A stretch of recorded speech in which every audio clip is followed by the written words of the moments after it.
Okay, pool people, thanks for joining us today. This is the Natural Swimming Pool Podcast. I'm Zach Balbini, owner of Natural Swimming Pools here in Phoenix, Arizona, and I am joined by BioNova North America's president, James Robin. And today we're going to talk about natural pools and converting existing pools as well. Good morning. Good morning, James. So we get, and you do too, a lot of inquiries about converting an existing pool into being a natural swimming pool. So no longer using any chemicals, but instead using our biological filtration.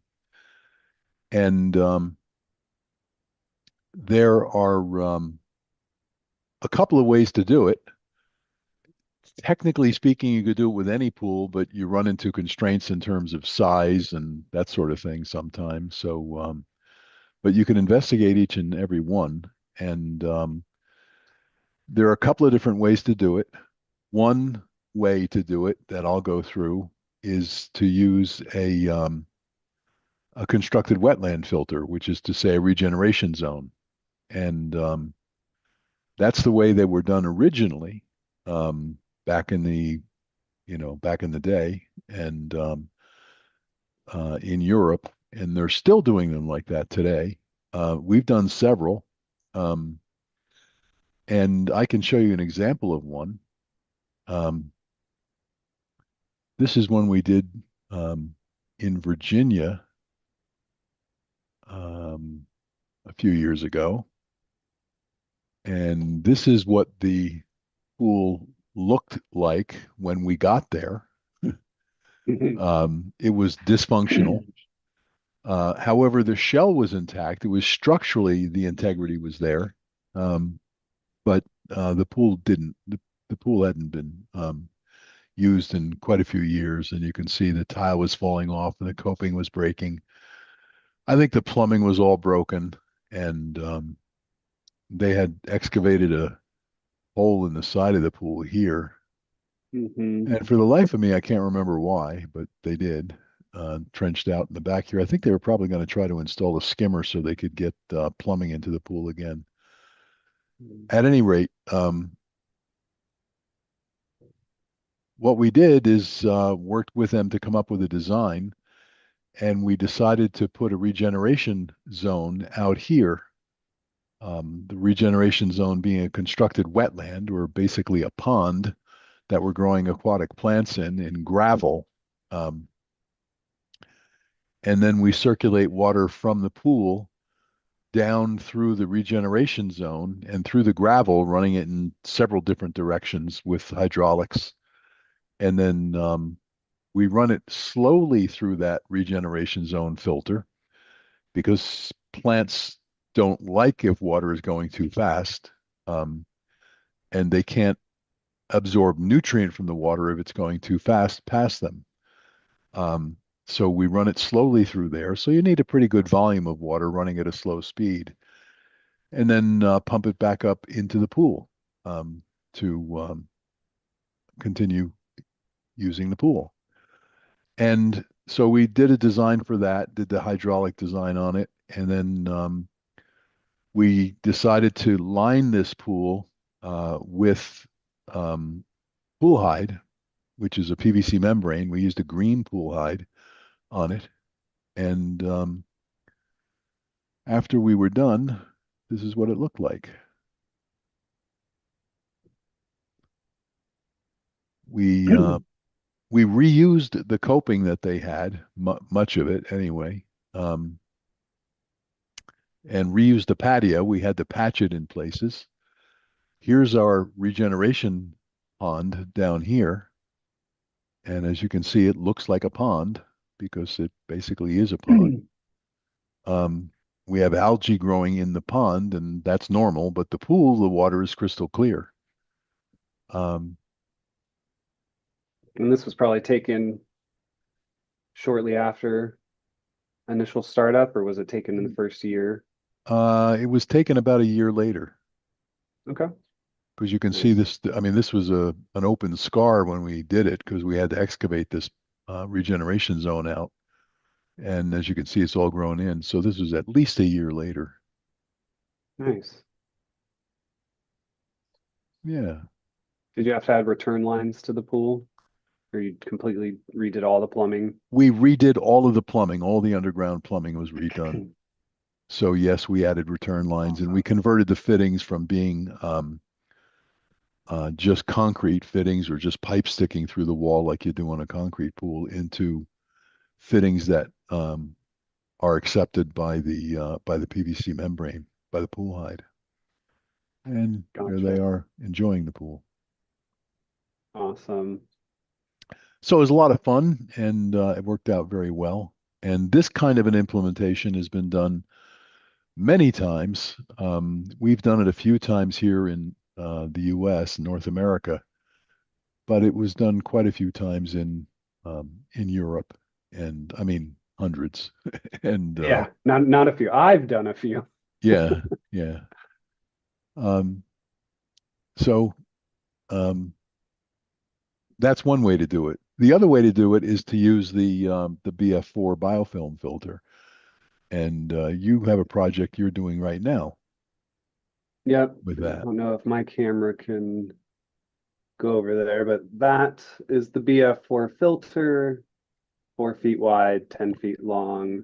This version is 6 feet deep and treats my 400 square foot pool. And that differs from a regeneration zone filter in the sense that you don't grow any plants in the water there.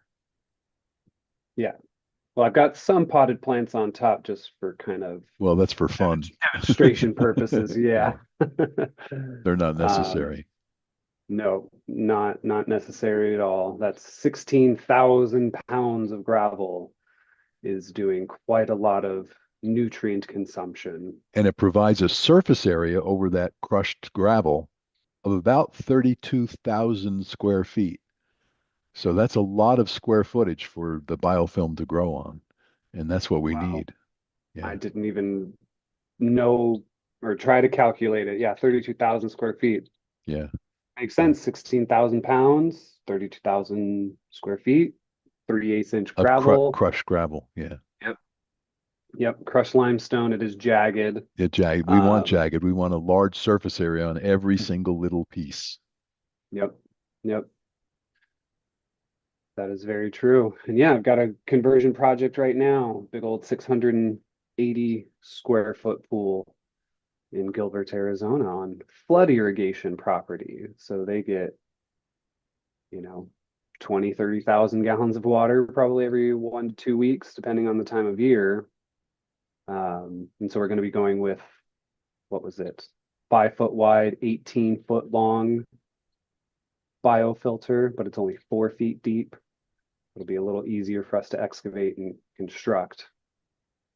Yeah. They grow lawns there, don't they? Yeah. Yep. Unfortunately, this one grows lawns. They should have some trees in the future, but yeah, all these flood irrigation lots were just the old ranch and farmlands that helped Phoenix grow and Yeah. fed everyone. Yeah. And now they're single family homes that grow grass. Yeah. So yeah, do you want to talk about that pool real quick and kind Sure. of You what have we any need to do, pictures? some things to look at. Yeah. I do not on my PC though. I have them on my MacBook, and I switched today to my Ah, PC since we're having recording issues or saving issues. Um, and we haven't even really broke ground yet, so it's just a picture of the existing pool. We should be breaking ground Monday, and everything starting next week. Um, but basically, well, it'll be things that fun I to look, follow that then in the coming weeks. yes, I'll definitely be documenting and following the progress and posting that and show some pictures on the next episode for sure. But this pool is like many pools here in Phoenix, Arizona. I cannot stress the many enough because too many builders have built pools this way and continue to build brand new pools in 2026 using only in-floor pop-ups. This is a humongous 680 square foot pool. It has zero return lines, meaning there's no return lines To the surface. to the surface, Yeah. circulating the water. Yeah. There's only in-floor pop-ups pushing water out and up, and they don't even work. We have hard water here in Arizona. I have never seen pop-up heads last more than 5 to 7 years without needing maintenance or replacing.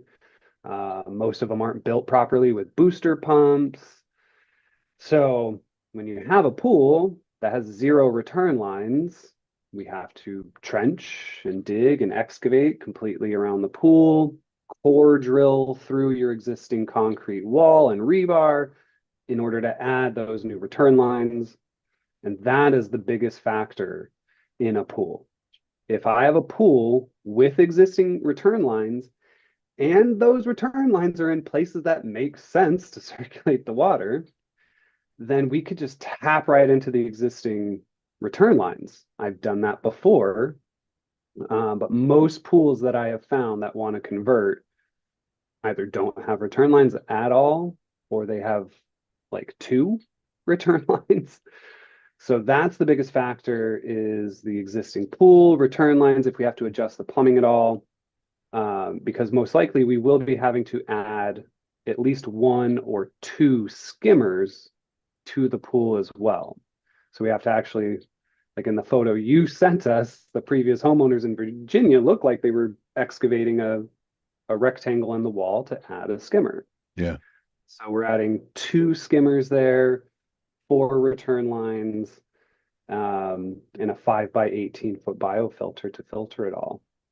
And so we add a second pump. You still have your existing pump filter. We're going to add a heater. We're upgrading that pump. And then we add a completely separate pump for the biofilter. And this one's so big, we're adding a 5 horsepower pump. So that'll be the first one with a big 5 horsepower pump. What kind of a heater are you putting on it?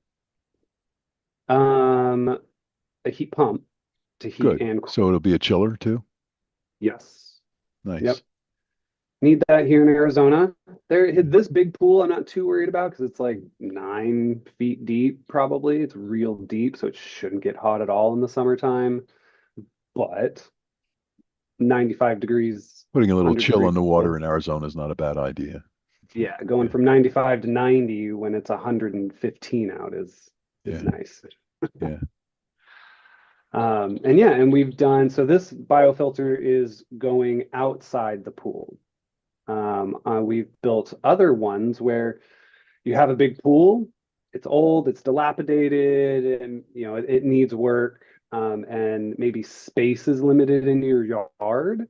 And we have actually taken the deep end and just built a wall in the deep end to build the biofilter inside the existing pool.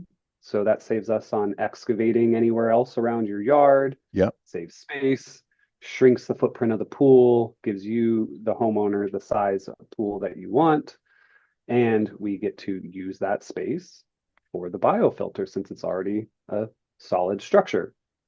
And we'll Right. build a new wall out of rebar and concrete and waterproof that, like a pool we did in South Scottsdale. Okay. You can also do it on the type of pool that I showed with a regeneration zone. Under certain circumstances, with building the regeneration zone immediately adjacent to the pool and taking about a foot off the top wall of the pool on one side, so that the water just flows into the regeneration zone, and then adding a regeneration zone immediately next to the pool. If you're space limited, as you saw in that pool in Virginia, they had no space constraints at all. But that's another way to do it, and that's been done also. Yeah. So you just build a low dam wall and then just have an upflow and a downflow. Well, you don't even build inside the a low dam regeneration. wall. You build you cut you cut Okay. the wall of the pool down a foot, Mhm. and then you build a vessel immediately adjacent to the pool outside of it. Gotcha. So it's just one big long spillway, Yeah. and you use an upflow and a downflow. Yes. Yep. Through the as well as the deep water area Yep. in the regeneration zone. And we can do a combination as well, right? my South Scottsdale job that I just talked about, where we converted the pool in the deep end, we had a deep bed gravel filter like we do here that was 9 by 9, or was it 7 by 7? I forget the size. It was a nine two. It was Say a it was nine. eight. Say it was 8 by 8. It was the 9-2 BF4. I think it was 7 by 7. And then we had a small lotus pond right next to it that was only 5 feet wide, 7 feet long. Yeah. And it had a separate area for them to put in potted lilies, Yes. cannas, Yeah. iris, yerba mansa. And so it gave them best of both worlds. They've got that little lotus pond for the plant aesthetics, like I've kind of got over here too. Yep. So anyway, someone wants to filter their pool naturally, we can do it. Yeah. Regeneration zone or a plantless deep bed biofilm reactor, or both. That's right. You can do both. You can make a hybrid. We size it. So the biggest thing is sizing. How big? Sizing and hydraulics to make sure that your flow volumes and speeds are correct going through both the biofilm filter and the regeneration zone constructed wetland with plants. Correct. It's not one size fits all. My biofilter will not work on my pool in Gilbert. It's almost twice the size of my pool. And instead of going with 2 pumps, we're just going with one 5 horsepower pump to achieve. We need what, 100 to 110 gallons per minute for that large biofilter, whereas here I only need 70 gallons per minute. But it's also sized based off of trees and foliage and distance from the roof. In my property, where I don't have any grass and I'm not mowing, it's a normal sized biofilter.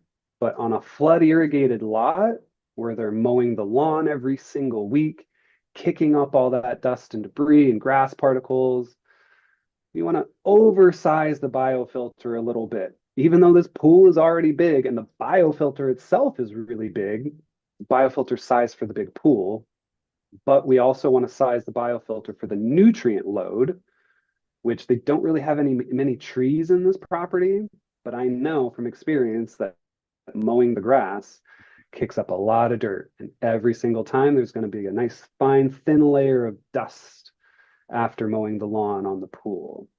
And so that's why we increased it. Actually, we went from 16 feet long to 18 feet long, right? To give us that extra 2 feet of gravel, which an extra 2 feet, but 4 inches or 4 feet thick is another ton, at least another 1,000 to 2,000 pounds of gravel. Sure. Yeah. So increasing the size from 16 to 18 feet is giving us that much more gravel just for the grass lawn, basically. So what do you tell people who are interested in converting their pool? What do you Are you ask them? sure? Yeah, what do you ask them? Are you sure you don't want to permit it to just fill it in and pay 5-10 grand to get it away? I asked them how long they're going to be in the house. That's one of the first questions I ask, because it doesn't make any sense if anyone has any inkling of moving in the next 5 to 7 years, even 5 to 10 years. This is generally something almost all of my clients say they're going to be in this house for forever, or they're going to have it for forever, and they just don't want that long-term maintenance associated with a chemical pool, constantly draining and refilling their pool. So asking those baseline questions to make sure that it's a good fit, not just lifestyle choices. I get it. Everyone who wants a natural pool probably eats all organic, doesn't like chemicals in their household, doesn't use bleach inside their house, probably wears all cotton. I get it, but it's still a big difference between a chlorine pool and a chemical pool, because the biggest difference is aesthetics. One big question I ask people is, do you care how clear the water is? Do you want the water to look Windex blue and you want it to have that sanitized look? Or are you okay with natural living water that will stain the surface? You will have some growth, there will be some algae, but can you see the crystal clear water and ignore the little bit of surface staining and brushing and vacuuming that you'll have to do? And so once we qualify them and make sure that it's a good fit, they understand no chlorine and chemicals. I don't care how the pool looks. I want to care how it feels. And then we qualify them that way. But then we get into the whole, how do we convert your existing pool and factor in the size and space and plumbing and adding the pumps and upgrading your electrical. It's a lot. A lot of people want, if you want to add a biofilter, it's similar to if you came to us and said, I want to add a spa to my pool. Yeah. You want to add a spa, we've got to excavate, we got to do rebar, concrete, or steel liners, plumbing, pump, electrical. It's like building a mini pool Yeah. next to your pool. Yep. Yeah.